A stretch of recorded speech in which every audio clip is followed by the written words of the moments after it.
essa vacina aí, mas o exato. pior é que tem que ter essa vacina, né? É. Muitos não querem, né? Mas A chinesa eu não quero, não. Essa chinesa eu quero ó, distante. eu quero aquela que a Rainha Elizabeth tomou. É Eu isso, não só quero vou saber tomar a que a rainha Quero tomar. tomar aquela. A rainha tomar, É, a da rainha da China a nem China morta. nem pensando, nada, tá doido, de jeito nenhum, tá doido. Vamos esperar, vamos ver o que ela vai dizer. Que a rainha não tomou ainda não, né? Ou já tomou? Acho que tomou agora, né? Tomou por agora. Olha, eu Ah, estava tomou. olhando É, como esse caso do que o senhor falou, né? Do foi, seu é amigo que Biófilo. está lá e tal, É, né? foi a Biófilo.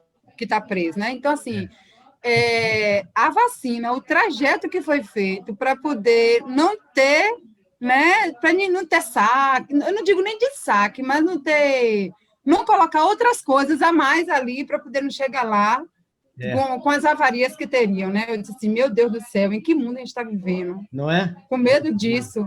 É incrível, impressionante. Bom, gente, então, para a gente encerrar, vamos ver o desenvolvimento que é importante a gente ter de todos os alunos, né? O que a gente tem que tomar um certo cuidado nessa observação e nessa orientação, né, que a gente vai dar, né? Que é o seguinte, deixa eu ver aqui, tá aqui.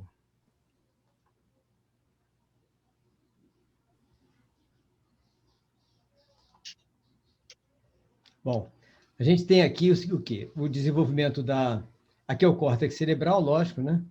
E todos os desenvolvimentos dele, todas as áreas do neocórtex, né? E também o que nós já vimos, né? Cerebelo e tal, parte automática do cérebro reptiliano, tudo. Bom, então esse desenvolvimento cerebral, existe uma sequência que a gente não deve perder de vista, tá? Porque é ao perder de vista essa sequência que a gente acaba encontrando uma porção de dificuldades. Quando a criança nasce, 0 ano aqui nesse gráfico, aliás, vamos ver o gráfico do desenvolvimento do cérebro. O desenvolvimento do cérebro todo se dá nesse gráfico aqui. Vamos botar o gráfico maior. O gráfico maior. Então, o que a gente tem? A criança está aqui com 0 anos, nasceu.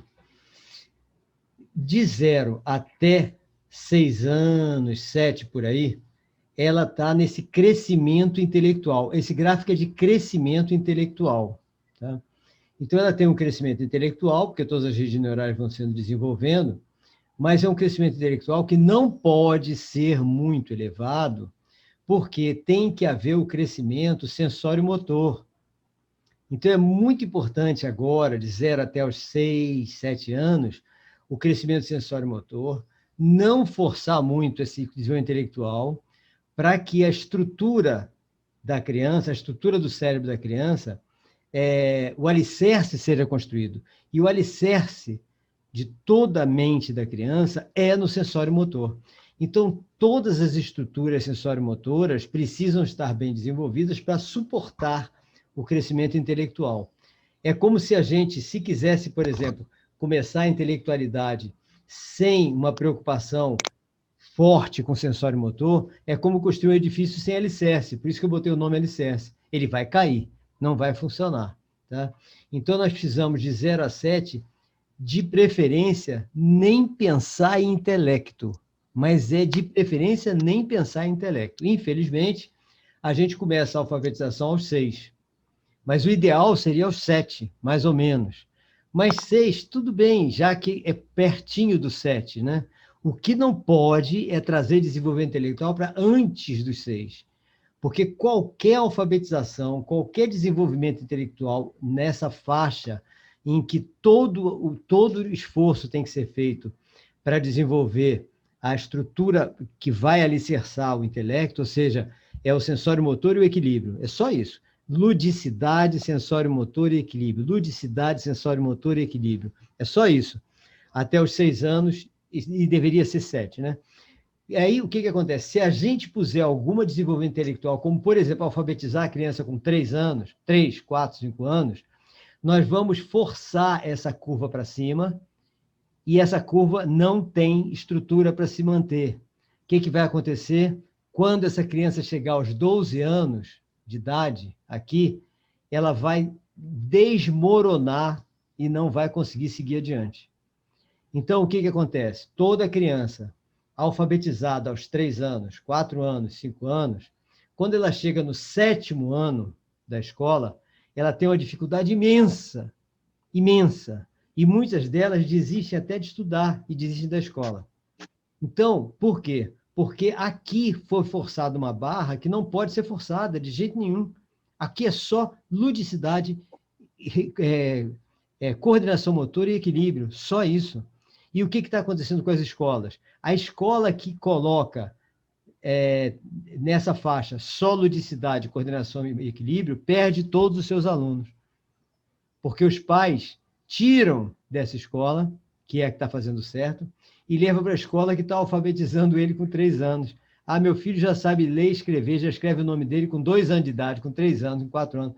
Aí, quando chegar nessa faixa daqui dos 12 anos, aí a mãe vai ver que ele está sendo destruído, ele não está entendendo mais nada. O que os pais vão dizer?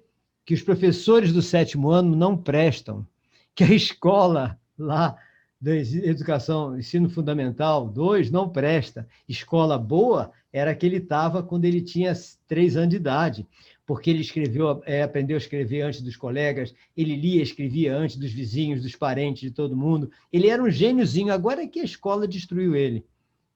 Agora, vamos perguntar a essa mãe como é que estão as crianças que tinham a idade dele e não aprenderam a escrever nem ler com 3 anos, 4 anos, 5 anos. Aí, quando ela perceber, eles estão muito bem aos 12 anos. Tá? Aí é que ela vai ver que o erro não é do professor do 7º ano. O erro é de quem alfabetizou a criança com 3, 4, 5 anos de idade. Então, nós temos que tomar um cuidado tremendo com isso. Oi, diga. Eu ensinei muitos anos, os anos finais, né? Uhum. Do 6º ao 8º ano, ao 9º ano. Agora é o 9º, né? Mas antes era da 5ª à 8ª série. E o índice de reprovação na 7ª série era imenso. Mas é lógico, é sempre. E aí você faz uma avaliação. Era imenso. E como na minha escola e nas escolas que eu oriento, eu tenho registro do histórico do aluno, a gente vai ver todos esses alunos que têm um índice de reprovação grande, eles eram um gêniozinho com 3 anos de idade. Ele já escrevia o nome dele com 3, 4 anos, já liam com 5 anos, já eram super alfabetizados.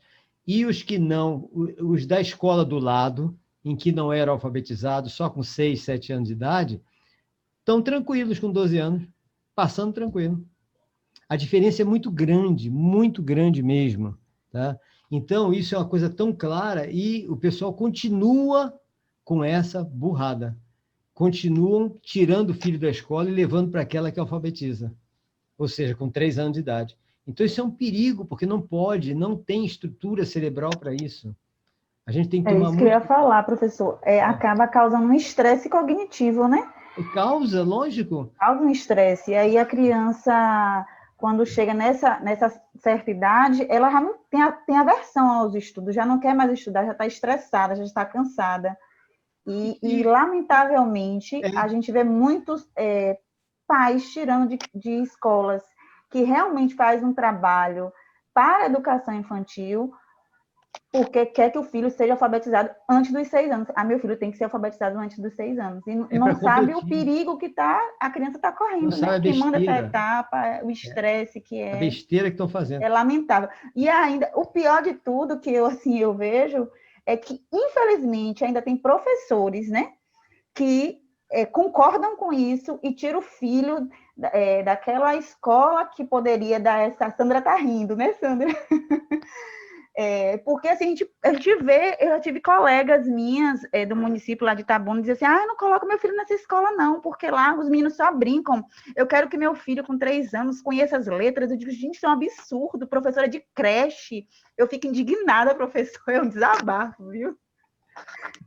Não, é impressionante isso, né? Porque realmente a gente vê os pais quererem fazer essa troca, né? E não pode, porque falta estrutura.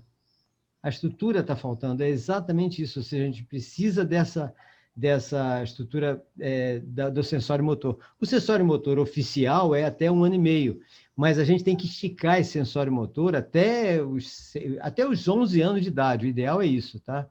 Esticar ele até mais ou menos os 11 anos para a gente ter realmente uma facilidade grande, né? Até mais ou menos os 11 anos. Por isso que eu amo a Casa Amarela, né, Sandra? Tia Ró tá aí, Sara. Aí o pessoal vai, tira da Casa Amarela, tira da Casa Amarela e põe na escola vizinha que alfabetiza com 2 anos de idade, ensina Misericórdia, se falar isso, a Júlia morre. Não, agora a gente tem que fazer o quê? Treinamento parental. Por isso é que os pais têm que ser preparados para saberem a besteira que estão fazendo. Porque eles tiram por causa da competição. É porque o vizinho disse, o tio disse, o irmão falou que o filho dele já está escrevendo tudo. Aí ele fica dizendo, poxa, meu filho está atrasado. Aí ele pensa que o filho está atrasado, que nada, o filho dele está criando justamente a estrutura que precisa. Tá? É muito importante. Os alunos que aprendem superdotação, é a mesma coisa, mesmíssima coisa. Na superdotação, logicamente, ele vai se interessar, embora ele tenha 3, 4, 5 anos de idade, ele vai se interessar por coisas que os outros não estão interessados. Agora, a gente tem que tomar muito cuidado. Tem aluno que é superdotado porque os pais instigaram eles. Então, a gente tem que tomar muito cuidado, porque às vezes esse aluno chega, meu filho é superdotado, porque ele já escreve porque em casa já fizeram isso. Então, quando ele chegar, a gente só vai saber mais tarde. Se esse aluno superdotado, quando chegar com 12 anos, se ele continua superdotado ou se ele cai. Tá? Porque se ele for superdotado mesmo, a gente tem como fazer. É o que? Manter ele com a brincadeira, com o sensório motor, com o equilíbrio, com todas as brincadeiras, e deixar ele se divertir com número, com letra, que ele queira, mas que ele queira, nada da gente fazer os outros se compararem com ele. Então, a gente já vai fazer a adaptação desde a educação infantil. Então, é uma adaptação de conteúdo na educação infantil. A gente pode fazer isso também, deve fazer isso também. Nunca a gente pegar o outro aluno que não é superdotado e fazer ele se comparar com esse superdotado. Não. Agora, as brincadeiras, a socialização, o equilíbrio tem que ser feito todo mundo em conjunto. Agora, se ele quiser, em determinado momento, se desenvolver, ele pode fazer tipo AEE. Tipo AEE. Ou seja, no turno oposto, ele pode fazer o que ele quiser, escrever uma equação do 2º grau, fazer o que ele quiser, mas na hora ele tem que estar com desenvolvimento emocional, lúdico, com as outras crianças, porque senão ele vai ter problema seríssimo na falta dessa estrutura. Então ele pode estar super desenvolvido, mas a estrutura é necessária, e essa estrutura só se constrói sob demanda, e essa demanda é ludicidade, equilíbrio e coordenação motora. É o que a gente precisa, o tempo todo. Até os 6 anos, 7 anos, por aí. Só tem uma coisa, quando chega com 7 anos de idade, né, essa criança já tem uma estrutura boa para começar o desenvolvimento intelectual. Então, ela já pode começar o desenvolvimento intelectual e ela agora já aprende bastante. Então, a curva de crescimento intelectual dela já pode aumentar porque já está a estrutura feita até os 7 anos. Então, a gente pode. Só que a gente tem que manter o desenvolvimento sensório-motor. A gente não pode eliminar o sensório-motor, né, equilíbrio, atividade física, etc., nessa criança até os 11 anos. Então, a educação infantil, essa parte sensório-motora, tem que continuar pelo ensino fundamental anos iniciais. É importante que continue, porque ela precisa estar se desenvolvendo, com o desenvolvimento de atividades físicas. Tem que ter atividade física, atividade lúdica e desportiva e brincadeira, bastante. O chato é que a maioria das escolas com ensino fundamental, anos iniciais, muitas delas nem educação física tem. Vai ter educação física, às vezes, no anos finais. E é exatamente o momento que eles mais precisam de educação física, porque é nessa aula que a gente vai continuar com sensório motor, coordenação e equilíbrio. E eles precisam dar uma continuidade nisso até os 11 anos. Aí pronto, chegou aos 11 anos, aos 10, 11 anos, tudo bem, aí a gente pode passar para atividade física normal, tipo educação física de esportes, etc., tá? E continuar com o desenvolvimento intelectual normal, né? Que aí é em anos finais. Mas até os 11 anos, a estrutura tem que estar montada com essa alicerce. Sem esse alicerce, vai dar problema futuro. E as pessoas estão fugindo desse alicerce. E aí, as crianças com deficiência? Criança com deficiência é a mesmíssima coisa. A única diferença é que, às vezes, a sensório-motora precisa ir... A sensório-motora, não. Eu digo a parte de estrutura básica inicial, essa que vai do 0 aos 6 anos, às vezes a gente vai sentir que algumas crianças precisam ter mais uns 2 anos, 3. Tá? Então, a gente vai vendo criança por criança. Então, ela vai precisar mais brincadeira, mais tempo na brincadeira, e vai ter que começar a parte intelectual mais light, bem mais light, lógico, né? Cada uma a gente vai acompanhar dentro do seu nível intelectual, né? Então, a gente vai desenvolvendo com leveza, né? Mas mas sem parar, ou seja, a gente tem que ser insistente, embora com leveza e respeitando os cansaços, né? Porque diversas deficiências apresentam um cansaço mais rápido do que qualquer outra criança. Então, a gente tem que tomar bastante cuidado apenas com isso, né? Quando a gente faz um sistema na educação inclusiva, né? Em grupo, a aula em grupo, etc., com os alunos sendo agentes de inclusão do dia, etc., e a aula em grupo em si, o aluno é protagonista da sua própria aprendizagem, o aluno é ativo em vez de passivo, esse cansaço não existe. É impressionante. O cansaço do deficiente acaba. É interessantíssimo isso. Oi, Sandra, diga. Professor, eu quero aproveitar essa... Está baixinho? Oi. Melhorou? Estou ouvindo. Melhorou? Está baixinho ainda, mas... Eu quero aproveitar essa oportunidade para fazer um convite ao senhor. Assim que essa pandemia acabar, que o senhor chegar aqui em Ilhéus, conhecer o nosso espaço. Sem dúvida. Eu até disse que queria conhecer naquela época, né? Sim. E acabou vindo a pandemia, eu não pude ir. Mas nós valorizamos, sim, a ludicidade, lógico, né? Que nós trabalhamos com criança desde 1 ano até 10, 11 anos. Trabalhamos muito com sensorial, e depois que nós fizemos a pós em autismo, aí que incentivamos mesmo a estimulação sensorial para as crianças. Maravilha. E, inclusive, as crianças do ensino fundamental também aprendem brincando. A ludicidade faz parte, e as crianças são protagonistas da aprendizagem. É isso. Agora, eu quero enfatizar a importância da educação física. Nós temos professor de educação física, especialista em psicomotricidade, é sua aluna da outra turma de autismo, que está acabando agora, Gabriela, excelente profissional, e nós temos desde 3 anos. Maravilha. Quando nós começamos a partir dos 4. Depois, também no ano passado, nos alimentamos no nosso curso, trazer Gabriela para poder... dar aula também para o grupo 3.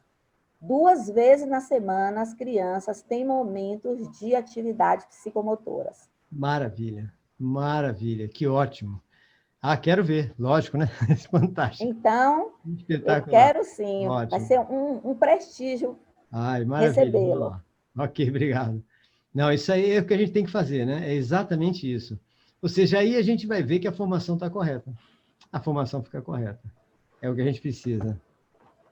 Larissa diz, a ludicidade é preciso ser uma aprendizagem dirigida.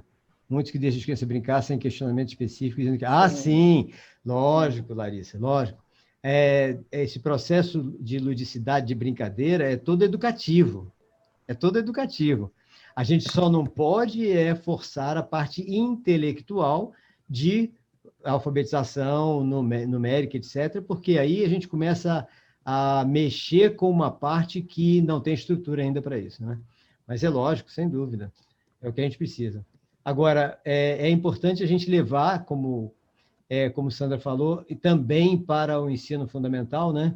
A ludicidade, a brincadeira, o tempo todo. Aliás, a ludicidade, a brincadeira, etc., toda aula que a gente puder levar isso, vai ser lucro, né? Sempre vai ser lucro, não tem nem dúvida. Isso aí é fantástico, né?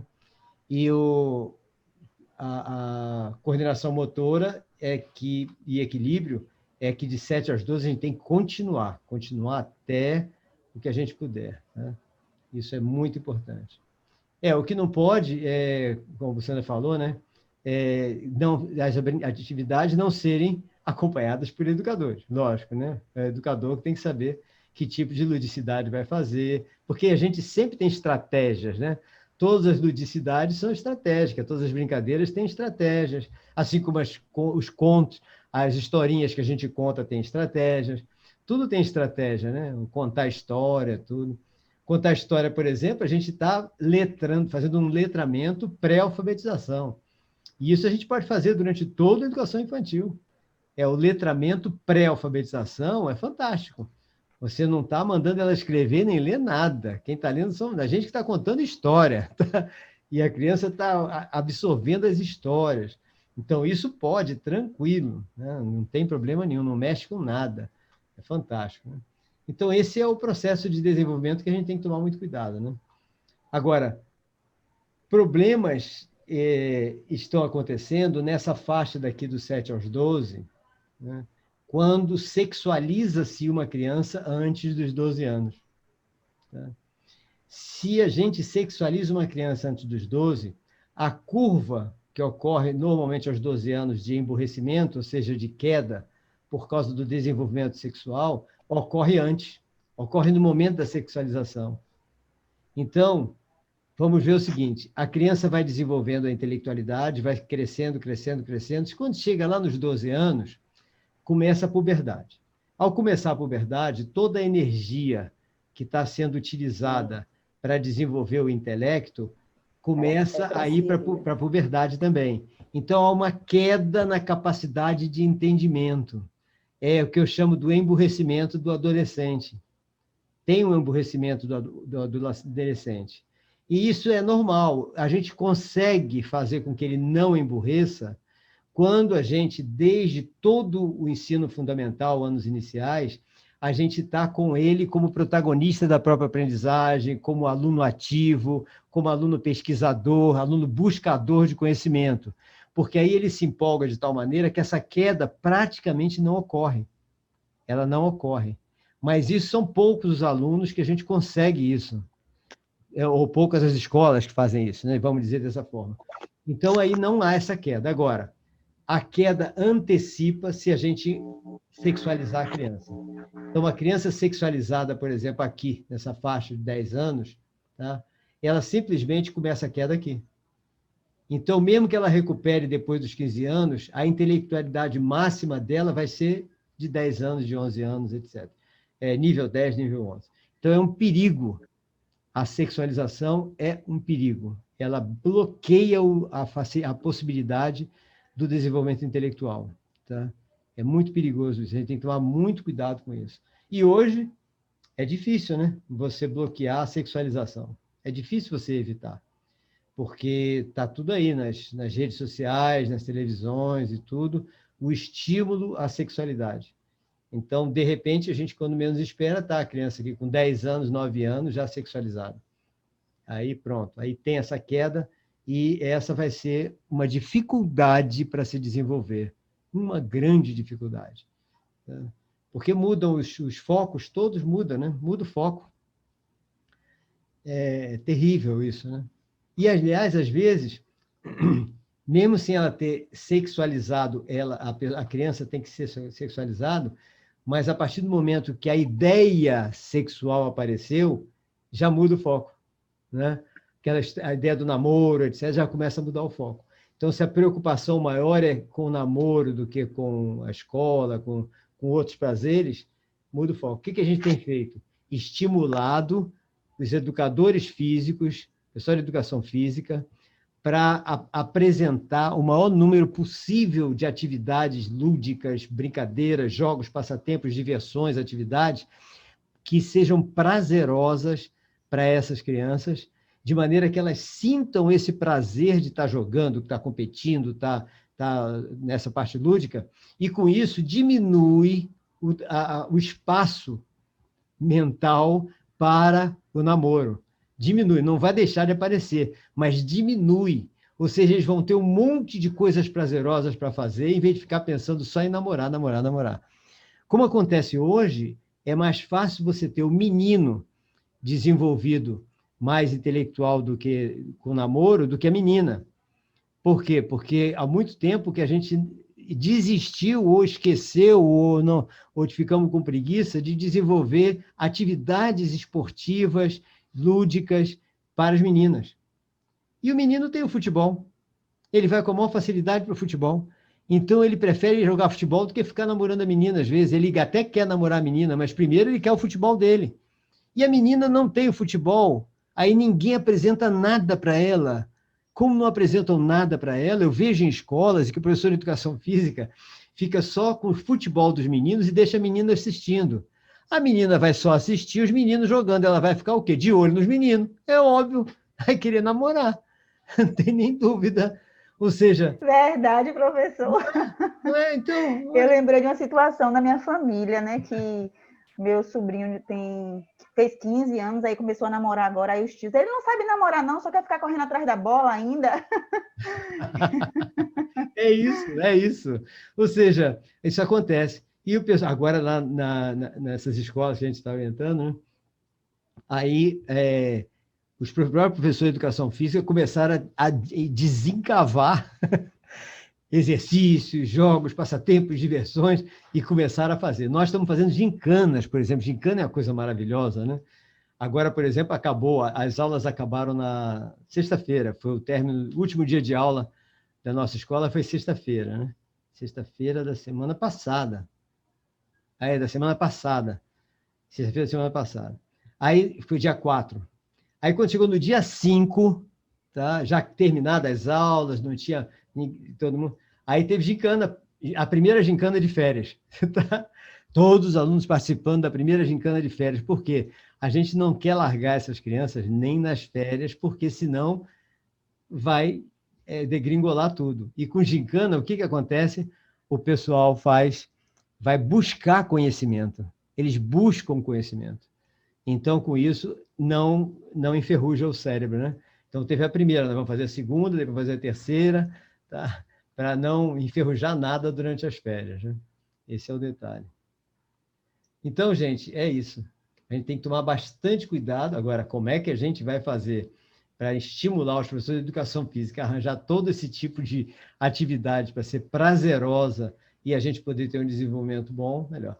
Na criança com dificuldade de aprendizagem, a gente sabe que a criança com deficiência mental, né? A gente também tem que tomar o cuidado, aí é aquela parte da sexualidade vir antes da maturidade, né? Que a gente tem que estar com atenção total nisso, porque a sexualidade, ao chegar antes da maturidade, vai estimular os outros alunos à sexualidade também, os outros colegas, né? Então, a gente tem que fazer aquele processo de levar para um canto e acostumá-lo a entrar no banheiro na hora que fosse masturbar, etc., para ficar uma coisa natural, ninguém perceber nem nada e tudo, e acostumando a criança, esse adolescente a isso, né? Porque a primeira coisa que eles fazem é masturbação em público, né? Então, a gente tem que tomar um cuidado tremendo para não estimular essa sexualidade nos outros, quando é um colégio normal, né? Com colégio comum, com educação inclusiva, né? Aí a gente tem que estar bem atento a esse disparo da sexualidade antecipado, né?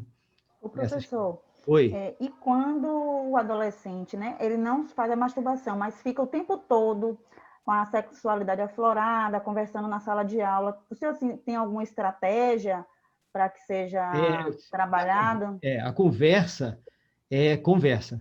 Se o problema é eles falar o tempo todo disso, é conversa mesmo com ele, porque ele tem maturidade, né? Ele tem maturidade, está apenas conversando, está sexualizado. É a conversa, tipo assembleia de classe, né? Para que ele saiba que isso vai prejudicar colegas que não têm maturidade ainda, né?